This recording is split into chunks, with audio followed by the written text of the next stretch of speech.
Welcome back to Gatorback Cycle Park in Gainesville, Florida for the opening of the motocross season. I'm Art Ekman along with David Bailey. Just concluded the 125s, defending champion Steve Lampson. He got the overall, but the big surprise, second place, Scott Sheik, David. Well, I think he surprised himself, Art.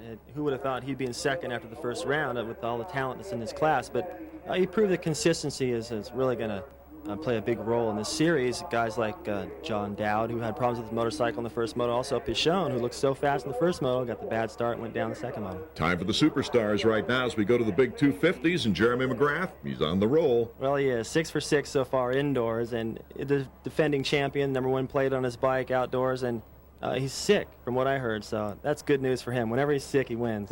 These riders returning to their roots of this type of racing. This is the racing they grew up with. Gainesville has been pretty good to me, other than a DNF or so that I've had there. I like the track. It's a fast track, but I mean, it's like I said, it's always been good to me, and it's the first national. It's just kind of like, you look forward to starting them as well. I think the track has changed considerably over the last couple of years. A lot of the sand has kind of disappeared, and it's more of a clay track now than I think it has been in, I don't know, the last couple of years, even when I was racing before. I don't know how much confidence I really had before. I would have such confidence from the Supercross, it would carry right over into the National, and I would be fine. And then, like in '94, as you could see, some of my races weren't so good. I was getting third, seconds, leading some, winning some motos, but '95 was unbelievable for me. I mean, it was the best year of my life, and I think that I have a handle on my confidence and the way that I ride the Nationals now, and I'm looking really a lot forward to Gainesville.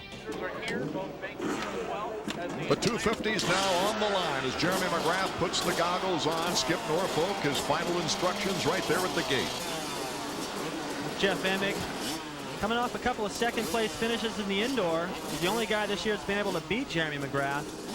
This could be the story right here. McGrath had a little trouble with Emig last year in the outdoor. Emig was second overall, of course, in that, and I'd probably like to change that #2 to a 1. And this is his opportunity. And Ryan Hughes getting his gas tank topped off by his mechanic Wyatt Seals after the parade lap. Make sure they got enough fuel to go the distance. Rhino moving up to the 250 class this year. Says he likes the 250 better, and we'll find out in a few minutes if it's really going to pay off for him. He's got the strength. There's Doug Henry.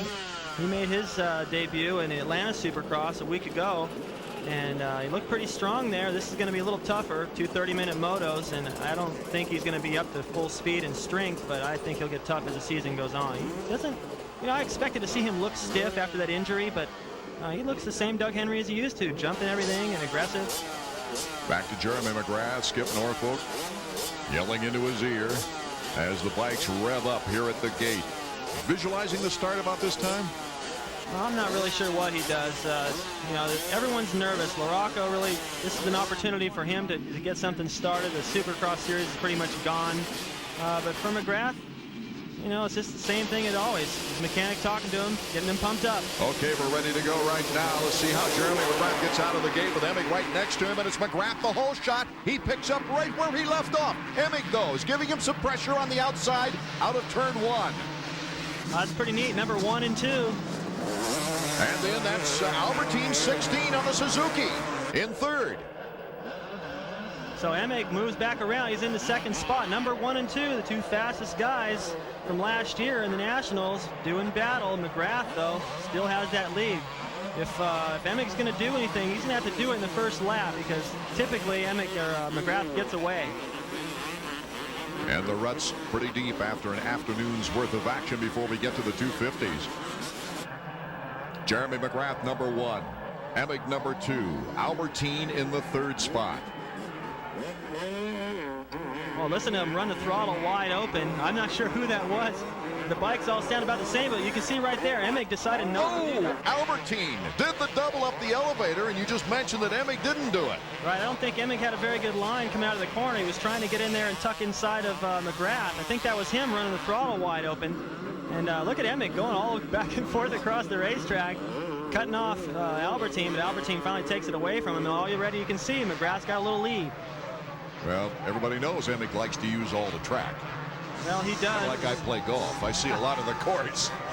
Here we go. A good battle for second place. And a good start for Ryan Hughes. He's right back there in fourth. And, you know, as long as he can see up to the leaders, I think he'll be pretty effective out there on this 250. But what remains to be seen is whether he can go the distance. We'll be right back as Jeremy McGrath has led off our 250 action, getting the whole shot. More in a moment.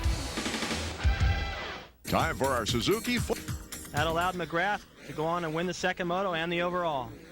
Back to our action at hand. It's Jeremy McGrath in first, Albertine in second, EMIG number 2 in third in front of his teammate Ryan Hughes. Here's McGrath coming off the hill. Albertine, a terrific start for Greg, just like in the first moto last year. Right, it looked like he actually lost a little bit of time to McGrath in that first lap, but now he's actually closed the gap as Ryan Hughes has to Jeff EMIG, but Hughes didn't do that elevator shaft, and you know, I think it's tough to do when you're right behind somebody. They're kicking up dust, you can't see your line, and you're not going to take any chances there. That could be a decider throughout the afternoon. Coming out of that corner, getting enough lift to take the double, not a single. Right, well, last year you were in third, fourth gear. You had a long straightaway leading up to it. It was pretty easy for most of the guys. This year, we're seeing that as really separating the men from the boys. If you don't get a good run out of the corner, you can't do it. Out of the big sweep and into the whoops, it's Jeremy McGrath, but Greg Albertine is right there.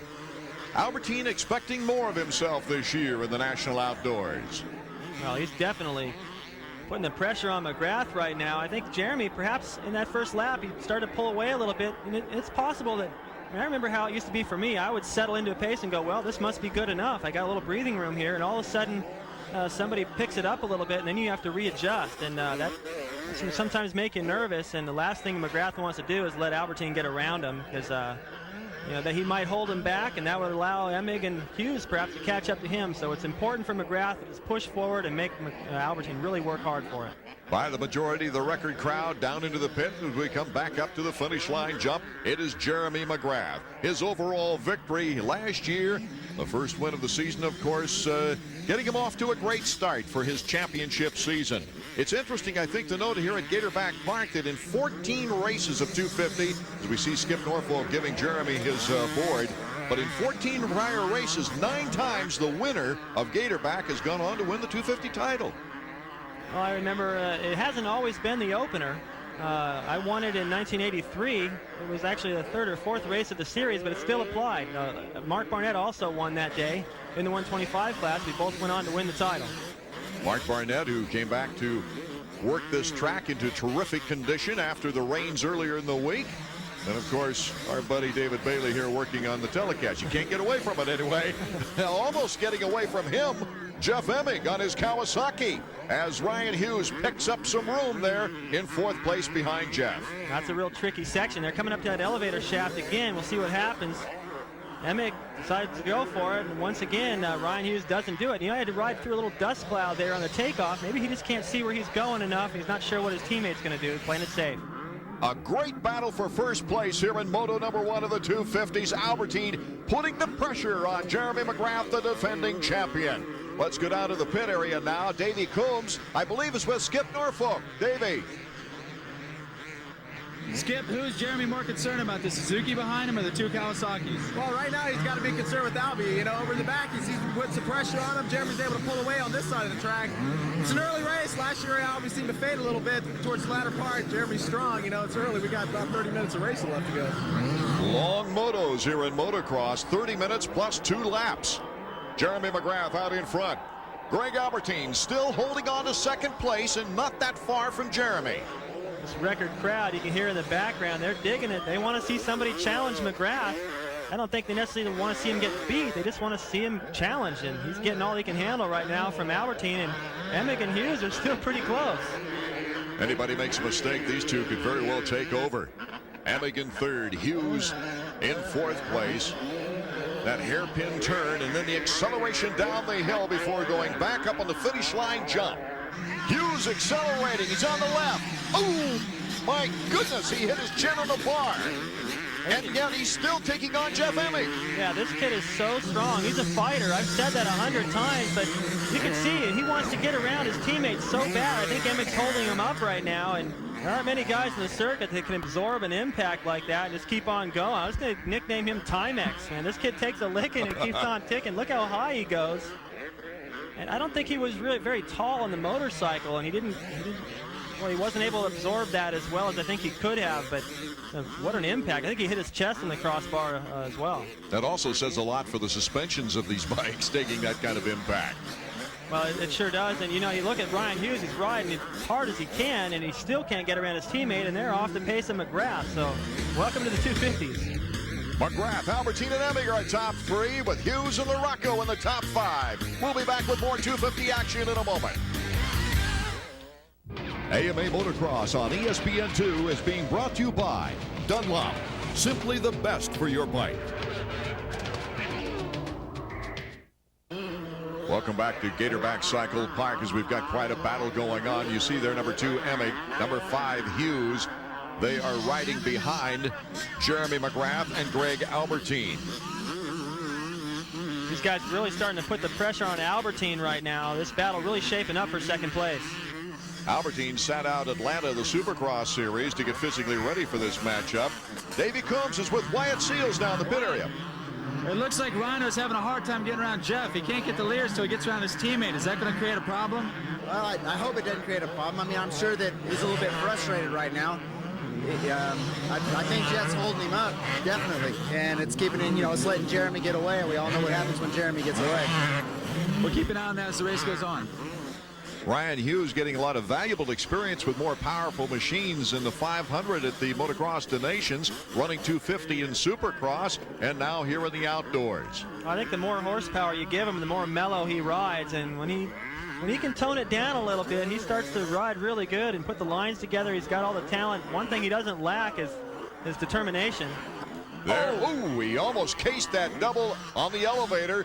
Maybe that's why he didn't try it the first 2 times we saw him. Yeah, you could hear it bottom out, metal to metal. So, I mean, that's a hard impact. When you go past that bump rubber and you hear metal to metal, you're landing hard. That's twice now in a matter of a lap or 2 that he's had a hard impact. So this kid is giving it everything he's got, and he's probably got to wonder what else do I have to give. I mean, he's still not up to the pace of McGrath. You saw McGrath, Albertine, EMIG. Albertine coming into our picture. Number 16, the South African, in his second outdoor series here in the Nationals. After coming over as a former world champion, 3-time world champion in motocross in Europe. I think Albertine really shines more in the outdoor races, and you must like Gatorback because every time they come here, he's fast. Put a lot of pressure on McGrath those early laps. He's starting to lose that a little bit now. You can see McGrath already starting down into the pit. He's got a comfortable distance. Now it looks like Albertine's going to have company from the Kawasaki guys, and that may force him to ride more defensive, and like Wyatt said, that's going to let McGrath get away. Boy, and McGrath has taken advantage of it. On that last shot, you saw the interval between McGrath and Albertine as he's already off the finish line jump, and Albertine is landing.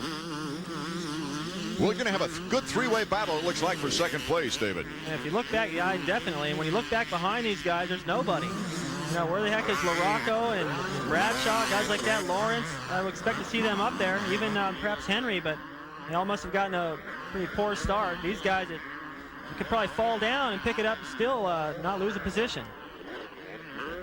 Hughes battling with EMIG as we get set to break away for a moment. Our leader still, Jeremy McGrath, is pulling away. Albertine still in second place, but he's got a battle on his hands. Welcome back to Gatorback Cycle Park in Gainesville, Florida. Art Ekman, David Bailey, and Davey Coombs bringing you the action. You see the interval there with Jeremy McGrath and the second place rider, Greg Albertine, but right next to him is number 2, Jeff EMIG, and number 5, Ryan Hughes on the Kawasaki's. That whoop section is tough. You can see Albertine swapping around. They come in there in like 4th gear, and then they actually have to go through it under braking for that left-hander. Let's go down to the mechanics area. Davey Coombs. Davey? You know, down here with Jeremy Albrecht, this is Jeff Emmings again. What kind of strategy do you think Jeff's going to use to try and pass Albie? Well, he's just trying to relax and breathe. It's a long race, and I mean, he knows what he has to do to win. He's been doing this a long time, so he'll do it. Is he going to settle for second if he gets a second, or is he going to ride to Jeremy? He knows it. I mean, he might settle for second knowing he can win the next one and get the overall, but he knows he has to at least get second to be in the running, so. All right, thanks, Jeremy. Sounds funny, David, to hear him remind him to breathe, but it's an essential part because a lot of us hold our breath through exciting times. Right. You think, duh. I mean, how hard is it to remember how to breathe? But if you think about it, if you hold your breath at all, you tense up automatically. So they have to remind these guys to breathe. Anything you do, art, martial arts, yoga, my wife, when she had a baby, breathing is so important. Number 8, Mike LaRocco, a moto winner last year here, is in 5th position. But he's a long way back from that pack of 3 battling for 2nd place. This must be pretty frustrating for Mike, winning the first moto here last year, really being the dominant guy and being way off the pace. It might be because of his start, but still, it's... Oh, Albertine went down, and the 2 Kawasaki's went by the Suzuki, moving into 2nd and 3rd. That's a lapper. But Albertine gets right back up. He's still in 4th place. Final lap, Jeremy McGrath way out in front. He has dominated this race from the very beginning. That was after a skirmish with Greg Albertine just for the first few laps. But you can see the difference between McGrath and Greg Albertine. Albertine going down, losing positions, dropping way off the pace, and once again, McGrath, perfect. Well, he certainly looks perfect. He makes it look awfully easy. Just to look at it here, you don't know he's shifting and braking and thinking about all the ruts, and this track has really rutted up. Well, the track is becoming more difficult as the days continue. It's gotten slick here and there. You can see his lines are really good. He carries a lot of momentum even through there in this tricky section. His lines all come together, and that's why he just inches away. And look how clean he is. I don't think Skip's going to even have to wash the bike between motos. Just put gas in it, check the chain, and hang out, have a sandwich. Well, those ruts now are looking like you could catch a peg in it. Now, some of them are starting to get deep. McGrath right there, a lot of times in the last couple of laps, especially if you've got a lead, you can experiment. And it looked like to me he did just that. He went into that berm, about halfway through the berm, he cut out to the inside, and he got a stronger run at that elevator shaft because that main line's going to get rougher. So he's already thinking ahead. Jeremy McGrath with a brilliant race to lead off the motocross season. Still showing the speed he did earlier coming through those whoops. Well, you can see how far back it is to 2nd place. You barely get a glimpse of somebody. Not even sure if it was a lapper or not. Now a little wheelie for the fans. Very much a showman. He knows how important that is to be a popular motocross rider. It's not just talent. It's the interaction with the fans and being able to set up the bike, promote yourself. And McGrath's done a good job of it. And I can't believe how many wins he's strung together in such a short period of time. Really, because he had some sweeps there at the end of last year. Jeremy McGrath, to the cheers of the record-breaking crowd here at Gatorback Cycle Park. Taking the turn now for his final ride, at least in Moto 1, of going down into the pit. You see him jump that plateau there. He leans way forward, taps the brakes, sets the front end down. I mean, everything that he does, amateurs are watching going, wow, did you see that? And for him, it's his second nature. It's got to feel great. A lot more competition this year, and he still showed him he's the best. The checkers for Jeremy. Going back to last season, David Bailey, his 6th consecutive moto win. Last year finished 3rd here in the first moto, way off the pace, bringing the confidence that goes along with that number 1 plate, starting off this season even stronger. Jeremy McGrath, the victor in Moto 1 with EMIG and Hughes on the platform with him. Albertine and LaRocco rounding out the top 5. Then Bradshaw, a 6th place finish. Let's go to Davey Combs with Jeremy. We're down here in the winner's circle with Jeremy McGrath. Jeremy, indoors, outdoors, still undefeated. Well, I feel pretty good out here today. It's got to get used to riding that rough stuff again. I'm kind of got a little cold. I think the cold's good luck for me here at Gainesville, and turned out good the first moto. You finished just like you finished the 2nd moto last year here with a runaway. How do you feel going into the 2nd moto this time? I feel strong. That first half of the moto, I was kind of a little nervous. I think it was Albie on my tail or someone. And he was putting a fender in there, so it's getting me a little nervous. As soon as I found the groove, I started pulling away, so I'm looking good for 2nd moto. Yeah, and how did you feel at the end of this moto? You feel strong? Oh, yeah, I feel real strong. Only thing, my hand's a little sore, but just comes with time. All right. Congratulations, Jeremy. Thanks. We'll be back with moto number 2 of the 250 action to see if Jeremy can take his 3rd consecutive sweep in motocross action. This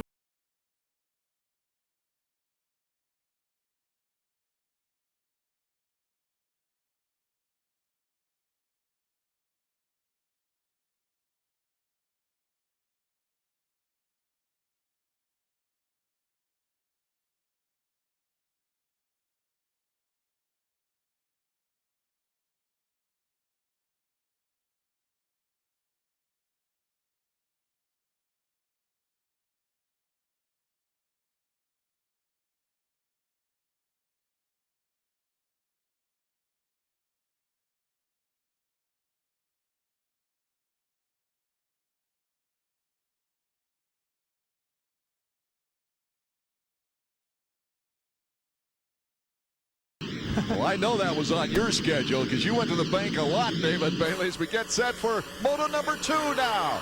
After winning at Jeremy McGrath, let's see what he can do with the whole shot here. And it's EMIG, Jeff EMIG, getting the whole shot with Hughes in second. Guy Cooper, number 50, in third. And McGrath is fourth. ALBERTIJN went down in the first turn.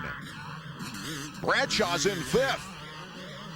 Here's our leader right now out of the box, Jeff EMIG.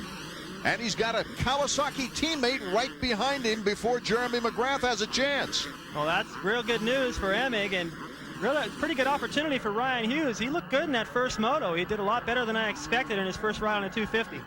Number 50 is Guy Cooper.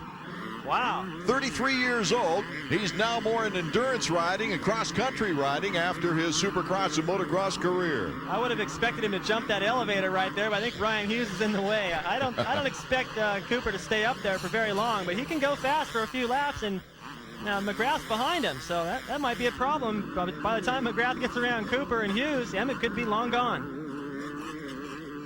Jeff EMIG and Ryan Hughes, 1 and 2 with Cooper, McGrath in that order as they come out of the sweeper and go into those whoops. Already EMIG's got a pretty good lead, and Bradshaw. Look at Bradshaw, number 28 on the left side. Yeah, he's tucked in. Looks like a road racer. Well, he's flying around the sweeper, and he's actually made up a little bit of time on McGrath right there. There's Doug Henry, number 15, coming into your screen. Not a very good start, and pretty poor first moto, but he's got to start somewhere. Right now, it's more of a conditioning thing than a confidence thing, really, isn't it, David Bailey, because of being out so long with the broken back. Right. Well, I mean, first is the question of how is that back? How strong is it? And I really, even when he gets fit, I still think he's not fully back until he wipes out once pretty hard. I mean, that's still something to think about. McGrath has gotten by number 50, Guy Cooper, and right now putting the heat on is Damon Bradshaw, number 28. Riding very smoothly. I like that line as he came down the hill. Looks like he's got the speed. Stays a little lower and makes the pass, but he set that up coming into that pit. He actually went out over the berm to set all that up. EMIG, our leader, Bradshaw in fourth. We'll be back. Back with Moto 2 of the 250s from Gainesville, Florida. As out in front is Jeff EMIG, the first green bike you see there. Ryan Hughes in second place, and Jeremy McGrath, the winner of the first moto, trying to pull up on the Kawasaki's. When that first lap, EMIG was gone. He had a pretty good lead. Now they've closed back up. I think Hughes feels the pressure from... Here comes Jeremy, moving into second place. Can he hold on to it? Great bar-to-bar battle. It looked like they kind of locked elbows there. Ryan Hughes, he's going right back after him, trying to square off on McGrath under the inside right there. Here he comes in on the outside. He's doing the right thing, but unfortunately McGrath is around him, and if he can't get him right back, McGrath may be gone. Now the battle's probably going to be for the lead, and if Hughes can hang on, he'll have a good chance to make a statement in the 250 class. Right now the crowd is anticipating now. How fast can Jeremy catch up with Jeff EMIG? Pretty quick, but I think the question really is how fast can he pass him? Right here's another look at the pass on Hughes, where he just about took the front wheel of Hughes. Look how close they got right there, kind of overlapping elbows, and as they went over the jump, they both sort of steered away from each other, but that was close. EMIG number 1, Jeremy McGrath number 2, as Jeremy has his sights on the number 2 bike right now. And look at that, a golf clap. Well, that's something between the two guys. I know they both golf any chance they get, and Skip's pretty funny. Anything you can do to keep McGrath light out there. Right now, EMIG trying to hold off Jeremy McGrath. Let's go down to Davey Coombs in the mechanics area. Skip, we noticed your last signal to Jeremy before this lap was you own him. Well, yeah, he feels pretty confident right now, and their lap times are 3, almost 4 seconds faster. Jeff, I'm not sure if he didn't seem like he could hold on the first moto, and pace being up, to be interesting to see if he can hold on. Jeremy's strong. He knows he can run this pace the whole 30 minutes. How long do you think Jeremy will wait before he attacks? Well, I don't think he's going to push it. I think he's going to let it happen up until about the halfway, and then you got to start making things happen once the halfway comes. Skip Norfolk never at a loss for words, David. No, he's always got the good response, and he's smart. You know, it's a good team. These guys, neither one of them are ever at a loss for anything. David, after seeing the landing on that elevator double jump, there's a lot of impact being absorbed there, but we haven't seen the problem with the wheels that we saw last year. Right. Well, you know, the ground is hard, and they still got the big jumps, but as long as you clear everything, I think Barnett did a good job of eliminating some of those wheel braking style jumps, some of those dropaways and stuff. And although EMIG, he broke a wheel in practice, wasn't able to get very much practice, but a lot less DNFs and stuff like we saw last year. And I think it's completely with the design of the racetrack. Well, teams automatically going to the steel nipples on the spokes of the bike when that happened to EMIG in practice. Damon Bradshaw, number 28, starting to pull up now toward the leaders to be a contender. Damon always liking this track. He's raced here since minis.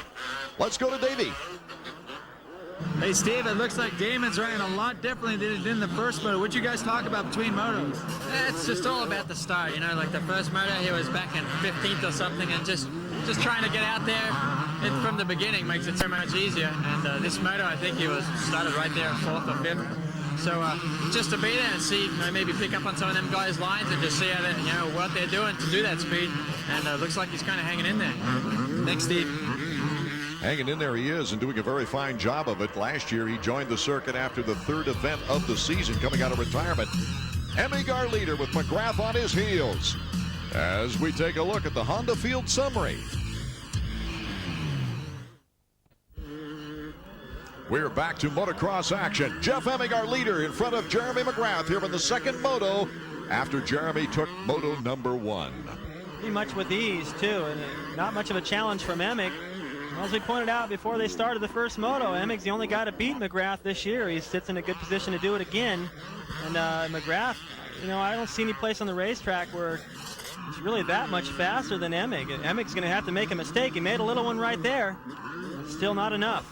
He had enough power to come from the outside and seal off Jeremy McGrath. This is quite a commendable performance for Jeff EMIG right now, because I think many of the fans in this record-breaking crowd were thinking, hey, it's only a matter of time when Jeremy gets up there, but I think it's taking longer than they anticipated. Right, well, every time he gets up there, he makes a little bobble, trying a new line, something else where he can make that pass, and EMIG is steady enough. Oh, Mike LaRocco cased it hard on the top of the elevator jump. LaRocco, who got an 11th place start, was trying to come up through the field. Looks like he's holding his forearm a little bit there, but he's kick-starting that Suzuki to get it back into action.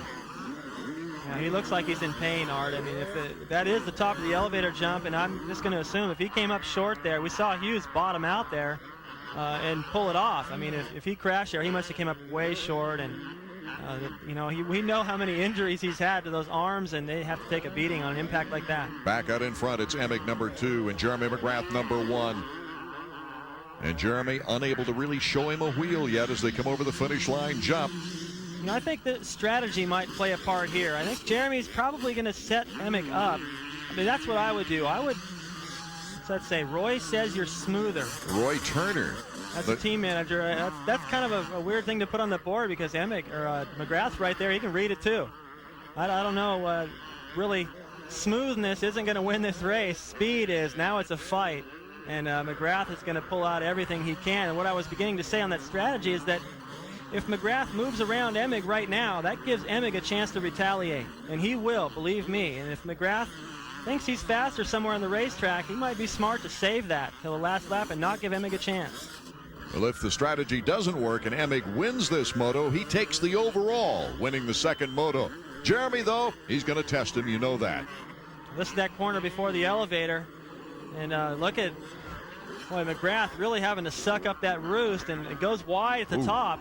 Loses a little bit of time, but it's crucial. He's got to get up over that jump or he loses a second or two. I noticed one of the lines in the first moto that he won, he was taking an inside line off the elevator jump, which was very unusual. No one else was really doing that till later in the moto.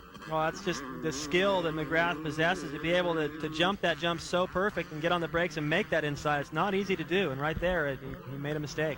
Into the whoops. Jeremy McGrath on the left. EMIG in the lead. And the whole focus now is out front, which is kind of unusual lately. Yeah, it sure is. You usually look for the battle to be in second place, but EMIG's giving McGrath all he can handle. And I can remember when I was fortunate enough to have a winning streak, and then it was threatening to be broken towards the end of the moto. I started to panic, and you can bet McGrath's getting nervous now. Looking at our Honda Field summary, EMIG, McGrath, and Hughes, and we'll be back with the finish of 250 action in a moment.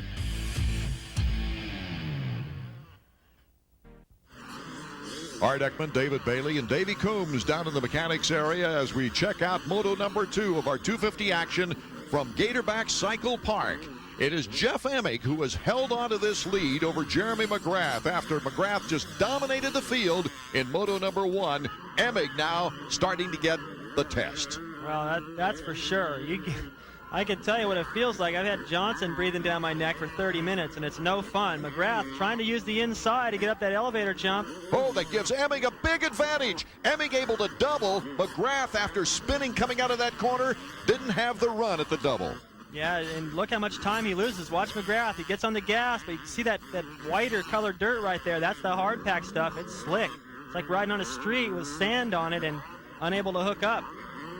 Who's 969? I bet some of the fans are looking that up in the program. That's Ron Tishner. Yes, the former Japanese champion, and Ron is in 6th place now, gunning for 5th. You know, he's a lot like Bradshaw. I mean, both these guys came up on mini bikes together. They've both ridden probably more laps here on Gainesville than anybody else, especially McGrath or EMIG. And this is a pretty fine performance to just kind of show up and ride a race or two in the U.S. before heading back over to Japan and run up near the top 5. Ron Tishner from nearby Palm Harbor, Florida. In fact, that's the same town that Tim Ferry's in. They ride together, I understand. And you know, thinking about that a little bit, if you watch Ferry's style, you'll see that it's quite a bit like Tishner's. I watched Tishner.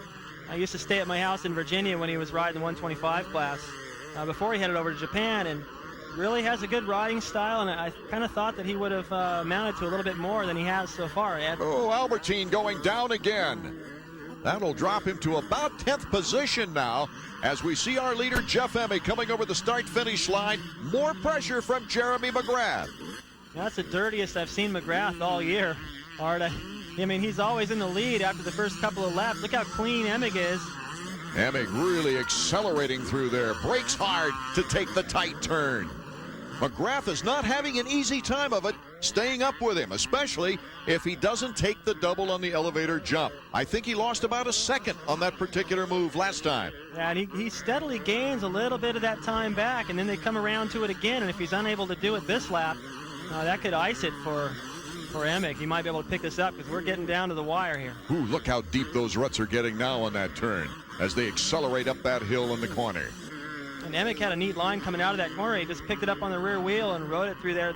Those bumps you can't see from the angle we're at. If you're riding into them, they're sharp, and some of them are at an angle. So if you get the front end over them and power through there, it's the best way to get through there. Now it's a pretty good lead they've got over Ryan Hughes now, 13, almost 14 seconds. A lonely third for Ryan, but he's hanging in there.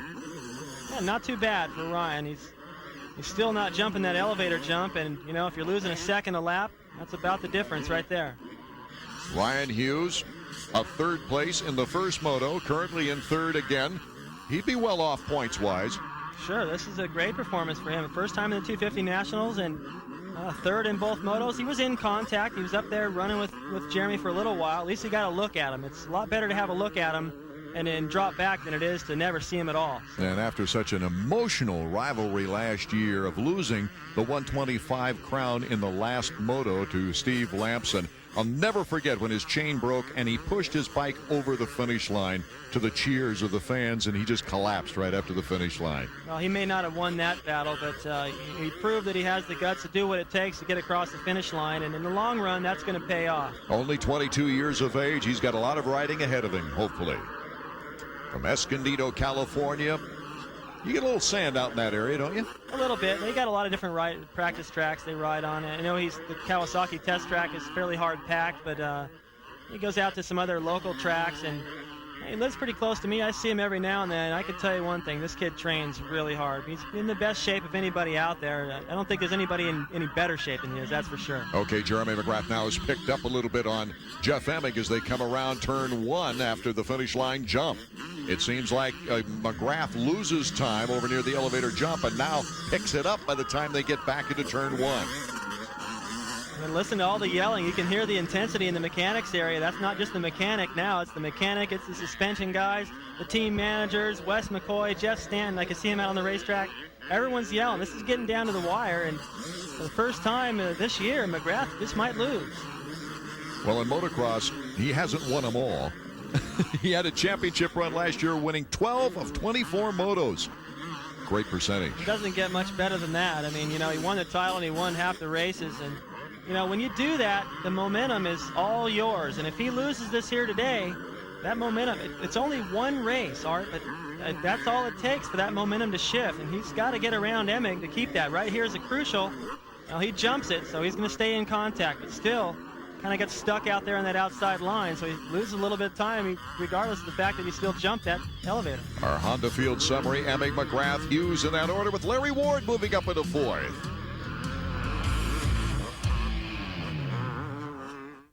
Back, Jeff EMIG, number 2, has led the entire race here in Moto 2, but Jeremy McGrath is right on his tail. This has been Jeremy's tough area. Well, he's going to the inside again. He keeps making mistakes. Oh, once again, he gets into that hard-packed slick stuff. EMIG jumps that double, and McGrath unable to do it. This time, though, McGrath uses the inside around the top. So actually, when you weigh it all out, I think he's not going to lose that much time there. It would have been a lot better if he could have done it. Still gives Jeff EMIG a break. EMIG in first, McGrath in second, and Hughes a distant third. And EMIG, look at the way he goes through that sweeper, carrying a lot of speed through the corners. You know, EMIG's lines, occasionally he makes me hold my breath a little because he goes wide and leaves the door open, but he's got the confidence and the momentum to hold on to that lead. The 26-year-old from Riverside, California. He ended up second in the points last year with 1 overall. That was at Southwick, but he had 5 moto wins on the season. There's Mechanics looking on. He's just crossing his fingers. That's about all he can do. There's nothing Mechanic can do now. That bike's going to hold up. McGrath, though, putting the pressure on. This is breathtaking for the fans to see this duel all the way, race long. EMIG making the move. McGrath's Mechanic Skip Norfolk, and he's with Davey. Skip, it seems like every time Jeremy gets close enough to take a shot at Jeff, something happens. Either he doesn't do the uphill jump or EMIG moves over on him. Yeah, well, he's trying to inside line back here on that, what they call the elevator, I guess, and it's pretty hard and slick, and you just got to commit. And I hope he's trying to set him up for something in there. So, you know, it's way past the halfway. We're down to 3 laps left. He's got to make it happen now, or it's not going to. Jeremy McGrath showing the doubters last year that he could win an outdoor national title. Said he learned a lot about how to ride a motocross as adverse to supercross. Yeah, well, he proved it. He's got the #1 plate to prove it. He's coming up the elevator again. Looks like he's got the speed. No, he doesn't jump it again, so he's going to lose a lot of time. Maybe that lapper had something to do with it, but going back to what you said, Art, you know, he did learn a lot, but one thing that remains to be seen is if he can win a race at the very end like this. He's always got a big lead by this time. He never has to dig this deep, and right now he's dirty, he's tired, he's digging deep, and EMIG has still got a comfortable lead. I can't imagine a more exciting race to start the season with. Well, it's the perfect time for them to build a brand new track here in Gainesville, and for a record crowd, they're getting all that they came to see right now. EMIG, it looks like he might be able to pull this off. McGrath is making more mistakes than he usually makes. 24 years old on the Team Honda. Returning to the spot with his very first national overall. He's trying to do it again, but he has to take the lead away from Jeff EMIG in the last 2 laps. We're approaching the end of the 3rd lap. Jeff EMIG, you can see, made a little time out of the whoops. You know, once you've had the lead as long as EMIG has, and McGrath has been back there, every once in a while he presents a challenge and he loses some time and you get a little breathing room. I mean, after a while, when you're the leader, you start to not be as concerned about it. So for McGrath to really put pressure on EMIG and force him into a mistake, he's got to stay that close, if not closer, for any hopes at all at pushing EMIG into a mistake. Over the finish line jump, it's boom, boom. It's that close, and here comes Jeremy McGrath to the inside, but EMIG just enough steam to take into that first turn out in front. He cuts inside, McGrath goes wide. It's looking like bar to bar. McGrath makes the pass. Oh, with less than 2 laps remaining. And EMIG comes back. EMIG hits him and goes down. So Jeremy McGrath is handed a gift. No, I don't believe it. McGrath, EMIG must have got in there and tried to square him back off and hit him. McGrath looked over, and now, boy, what a relief. EMIG gets going. He's got some things bent on his bike. But I think they got enough of a lead over Hughes where he'll be able to hang on to 2nd place. But there's Jeff Stanton, a couple of fans. Glad to see McGrath pull it off. Boy, that was a tough one. Jeremy McGrath surviving as Jeff Emig. Boy, the pressure was on him all the way. And I think you were right about the strategy. Jeremy McGrath knew he was going to make a move here, maybe. Oh, that's what I would have done. It was just a guess. But McGrath was setting Emig up in that corner, I think, every lap. And he may have faked him out. As he went into that long left, you saw him going on the inside, and Emig covered it. And McGrath carried all his momentum right back out to that outside berm, held it wide open. He knew that would position him to the inside, and if he got up next to him, he'd control the corner, and it worked. Really doesn't have to utilize the Honda power right now. As you see Jeff Emig in second place. Bike is a little bit bent up after falling down. But Jeremy McGrath with a good 9-second lead at least. Well, I can't think of anybody that hates to lose more than Jeff Emig. And he's been so close, it's got to be a bummer, but he's got to be proud of the way he rode today. You know, no one's been able to put that kind of pressure on McGrath all year, especially for that length of time. And, you know, he knows that he's got the speed. He's just got to try to keep it on two wheels to the very last lap. White flag is out. This is the final lap for Jeremy McGrath. A chance for a sweep. And what a way to start the season. You see the track now starting to get a lot rougher. McGrath using that wide line again. And he really doesn't have any pressure now. This is what he's used to, going around with a big, comfortable lead, acknowledging the fans, and just savoring this thing. By the time he gets to the winner's circle, the emotion's gone. He already soaked it all up. Well, it's been a beautiful day here in Gainesville, Florida. Later on in the summer, it becomes very taxing as we go to the Midwest and that humidity. Right, and you know, the thing is before, or last year actually, coming in, that was one of McGrath's weaknesses, is his fitness. Could he go the distance outdoors and perform in the heat? And last year in some of the hottest races was where he really shined. So now that he's proven to me that he has the ability to win a race in a pressure situation and coming down to the wire, he has no weakness. I guess you'd have to follow him around during the week at home to find one, because you're not going to find one here at the races. Well, this event here at Gatorback Cycle Park is the first of 14 consecutive weeks that these crews would be preparing bikes for either a Supercross or Motocross. Well, that makes it so important for the riders to maintain, not train too hard. You can overtrain. You can actually make yourself sick. These guys go from cold weather to warm weather. It's tough to stay healthy, and for the mechanics too. These guys work just as hard as the riders. Actually, the riders got the easy part. They just show up and everything's shiny and ready to go. Jeremy last year won the overall. He had a bad case of the flu, a heavy fever. And in fact, when you won, you had some abnormalities. Well, I came in with a broken foot. I wore a cast and a size 13 boot on my foot, and I just came to hoping to get points, kind of like Doug Henry did today, and I ended up winning with a 5th and a 2nd. So you never know. Jeremy McGrath. That's one of the few times you'll see him go that high. He usually controls it, keeps the power down low. Jeremy McGrath in the final lap of this second moto after winning the first moto, dominating that. But boy, did the fans see one great race in this moto. That's also about the dirtiest you're going to see McGrath on a day that's not muddy. It's got to be a great feeling, about 50 yards to go to the finish. Up the hill, he can see the checkered flag waving as he crosses the finish line. Jeremy McGrath, his 7th straight moto win, if you go back to last year, and his 4th straight overall. Dominance? Oh, I'd say that's an understatement at this point. I mean, he hasn't lost anything. Emig's the only guy that could beat him. Well, that was only in a heat race. Jeremy McGrath first, Emig, Hughes, Bradshaw, and Tishner gets into the top 5. Larry Ward, Kyle Lewis, Phil Lawrence, Button, and Albertine rounding out the top 10. Jeremy, congratulations on another Gatorback win. This is your 2nd year in the row in 250 class and the 3rd of your career, right? Yeah, I think so. I won one here on 125. So, yeah, I'm stoked. That was a long, hard fight in the second moto between Jeff and I. And, you know, I guess when push came to shove, I was out front. It seemed like a couple times he'd get close to you, or rather, I should say you would get close to him, then he'd either come across on you or you'd mess up on the big uphill jump. What was going on? Well, I was trying to take the inside line and maybe kind of take his line away from him going up the big double, but I couldn't get kind of close enough. It was too bumpy, and he'd always get a line on me there. And also, I kind of ran out of tear-offs, following too much. What about the pass over here in the first turn? Yeah, I just figured I was following him the whole time, you know, inside, just falling, and waiting for mistakes. So I just figured I was close enough. I just changed my line, go to the outside, and it ended up working out. My Honda had some mass power and came out in front. And so the undefeated season goes on. Yeah, it's good so far. I want to take it on into next week. We have Daytona, and if I ride this strong in Daytona, I'll be really happy. Congratulations, Jeremy. Thanks a lot. Jeremy with 2 firsts on the day, EMIG with 2 seconds, Hughes with 2 thirds, Damon Bradshaw a good ride. Davey Combs is with Jeff EMIG. Seems like for 30 minutes you had him right where you want him. What happened?